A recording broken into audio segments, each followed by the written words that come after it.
Au nom du Père, du Fils et du Saint-Esprit. Amen. La paix de Jésus soit dans votre maison. J'espère que vous allez bien, que vous êtes dans la paix et la joie de Jésus. Alléluia. Bienvenue aux nouveaux abonnés, aux nouvelles abonnées. Merci Jésus. Merci Jésus parce que quand nous trouvons des réponses à nos questions, eh bien c'est une grande joie que tu nous offres Jésus. J'espère que ce sera le cas pour vous comme cela a été pour moi. Comme ça l'est encore, car bien sûr, je continue à découvrir tes merveilles, ô Jésus. Alléluia. Merci Jésus, tu es vraiment notre seul enseignant. Individualisé, c'est magnifique. Et pour ce faire, eh bien, nous allons continuer dans l'écoute de ta parole, ô Jésus. Les trois croix.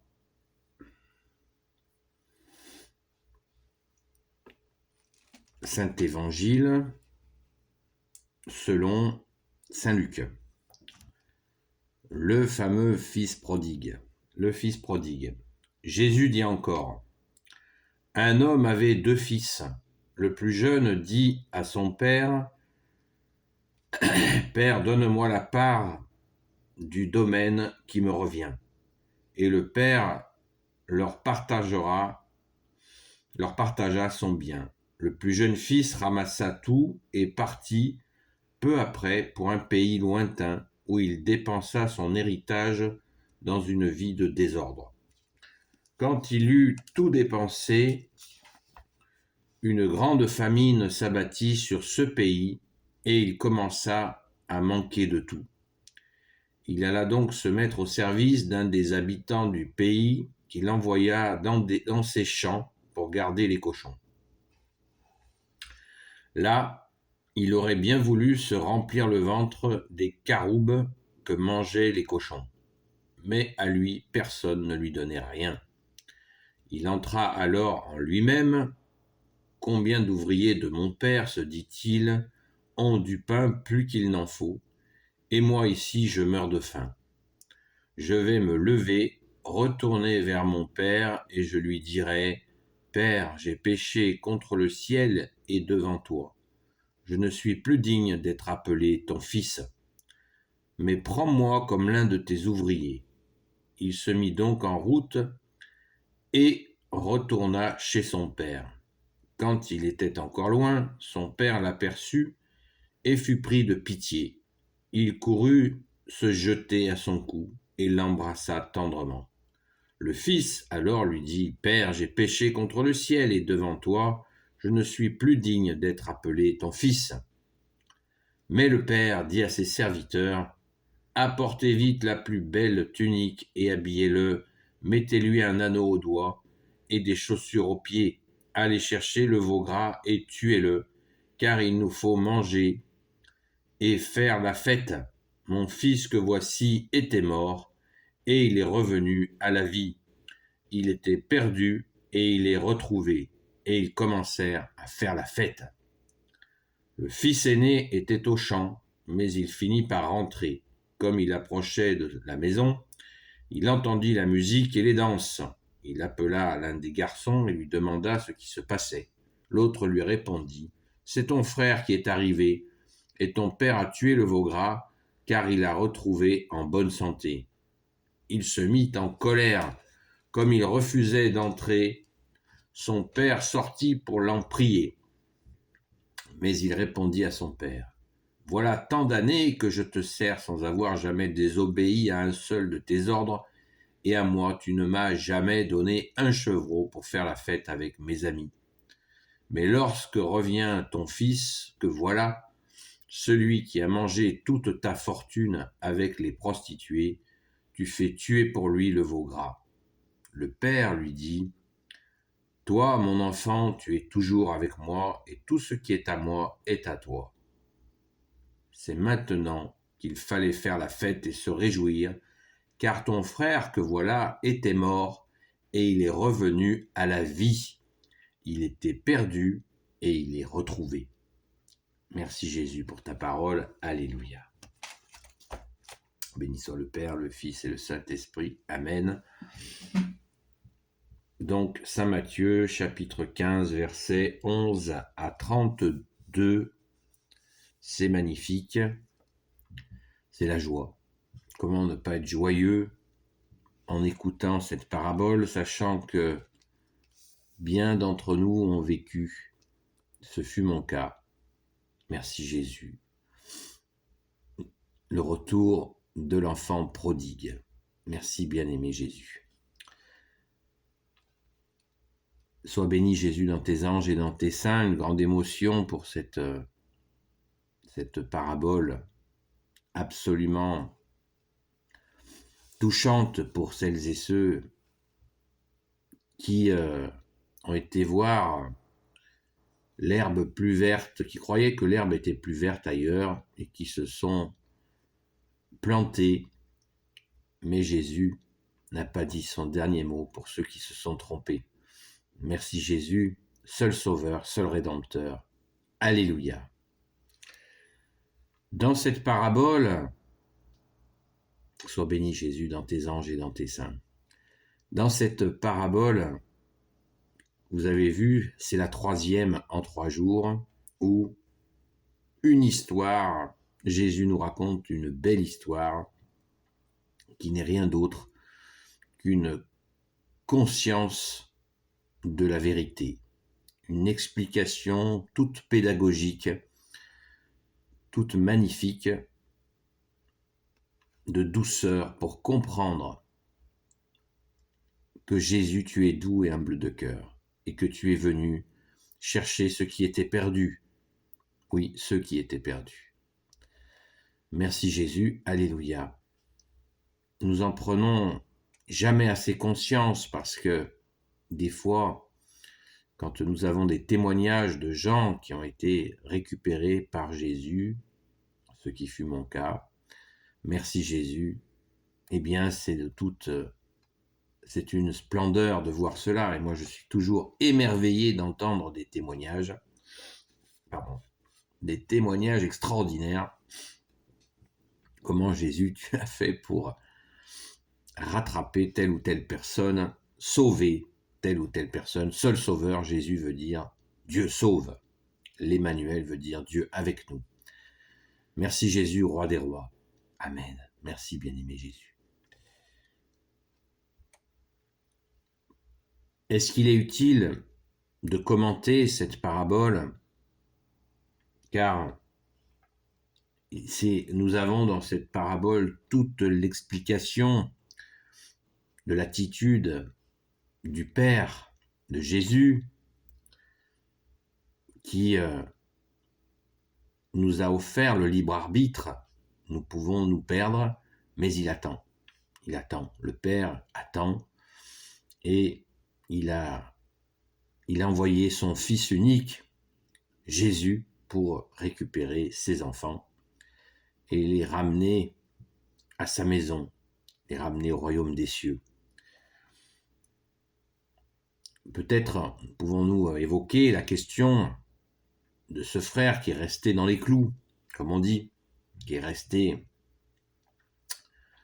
bien sagement dans la maison de son père, et nous rencontrons ce genre de situation. Désolé, je crois que l'allergie aussi près commence. C'est pas grave. Merci Jésus, tu es mon seul médecin.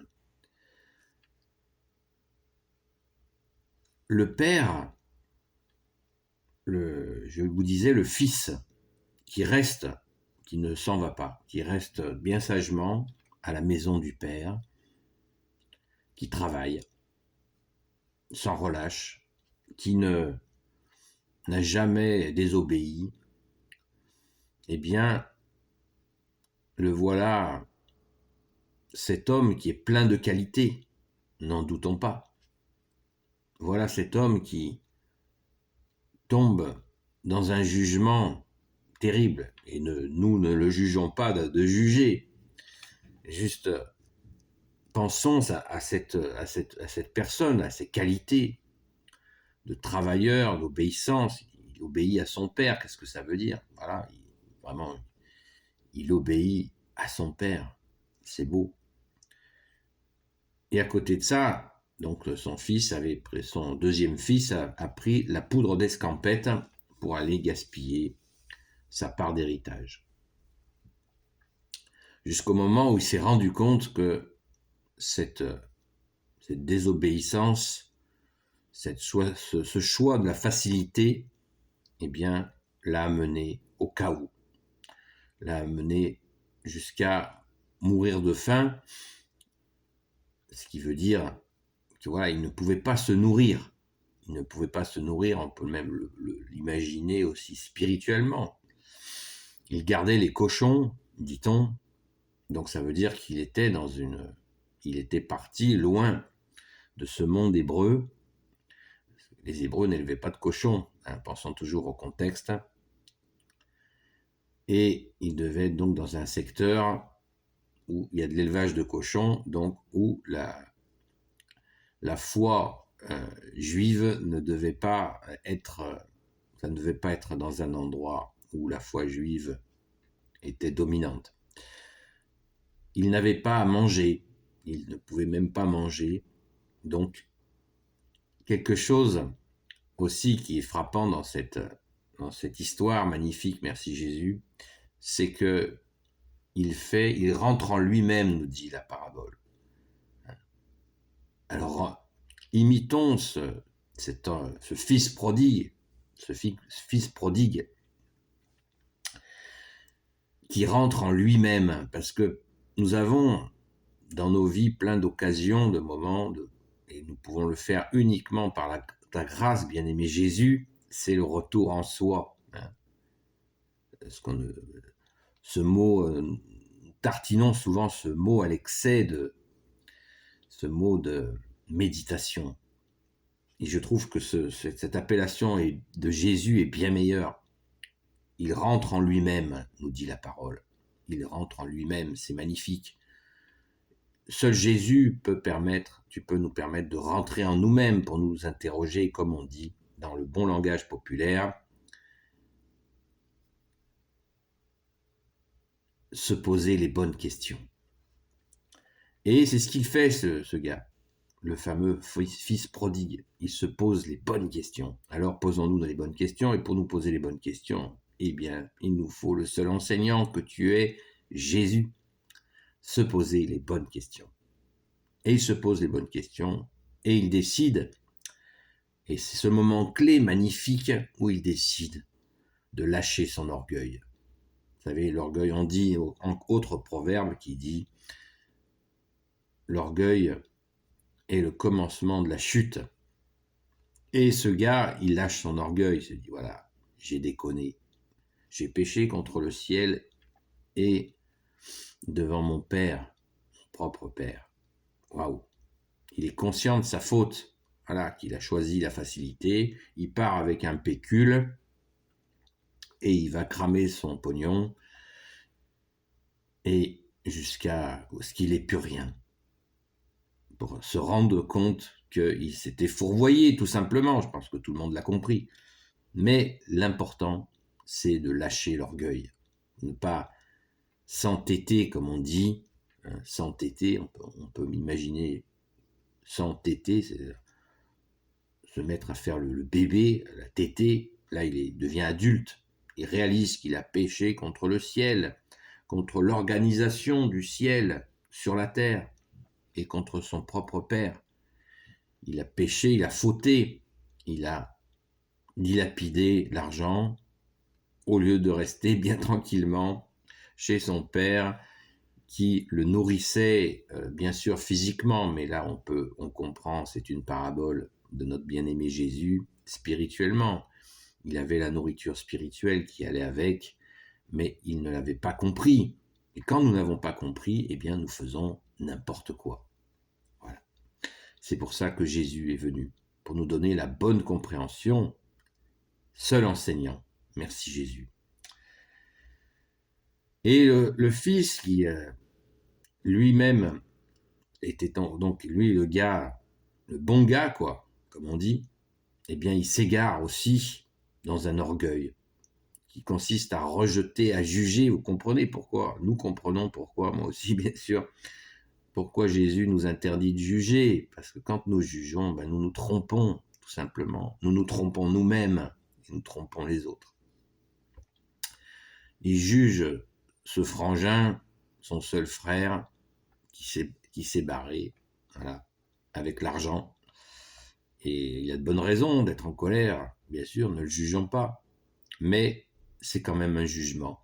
Il ne voit pas la priorité. Le père, lui, la voit, la priorité. Le fils revient. Son fils qui était perdu revient. C'est la seule chose que voit son père. C'est pour ça qu'il lui saute dessus. Habillez-le du plus beau vêtement, mettez-lui un doigt, qui veut dire, symbolise l'alliance. Hein, la bague. L'anneau au doigt, c'est l'alliance. Il revient, il fait alliance avec le père. De nouveau.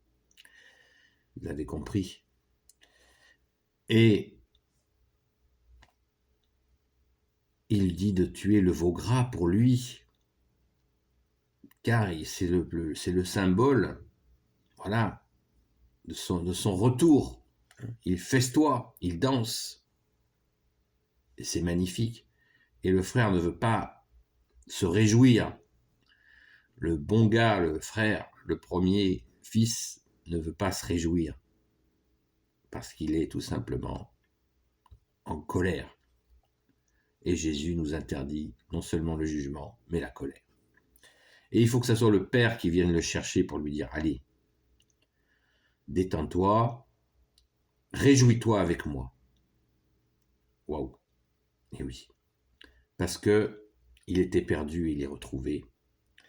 Comme dit le verset 32, c'est maintenant qu'il fallait faire la fête et se réjouir, car ton frère que voilà était mort et il est revenu à la vie. Il était perdu et il est retrouvé. Voilà. C'est la fête.